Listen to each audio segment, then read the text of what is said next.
आज हम बात करेंगे कि जो आईने के अंदर जो अक्स होता है उसका खौफ।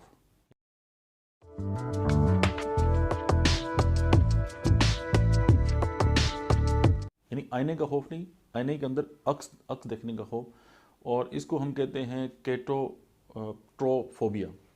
और आईने में जो चीज़ें नज़र आती हैं या अक्स जो है उसका खौफ जो है वो बहुत कम लोगों में जो है वो नज़र आता है। हर इंसान जो है वो आईना रोज़ाना देखता है और अपने आप को जो है वो मतलब उसमें देख के अपनी हालत जो है वो बेहतर करता है। लेकिन ये है कि उसको आईने से खौफ नहीं होता, उसके अंदर अगर उसको कोई अक्स नज़र आती है, इवन वो अपने आप को भी देख के जो है उससे खौफज़दा हो जाता है।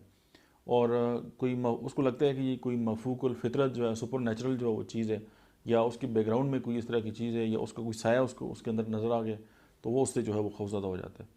तो ये जो खौफ ज़ाहिर है बहुत कम लोगों में है, लेकिन अगर इस तरह हो तो उसकी मेडिसिन जो है वो बफराना है, उसके बाद कैम्फर है, कैनाबिस इंडिका है, उसके बाद कैंथरस है, लाइसिन है, पल्साटीला है और सट्रामोनियम है।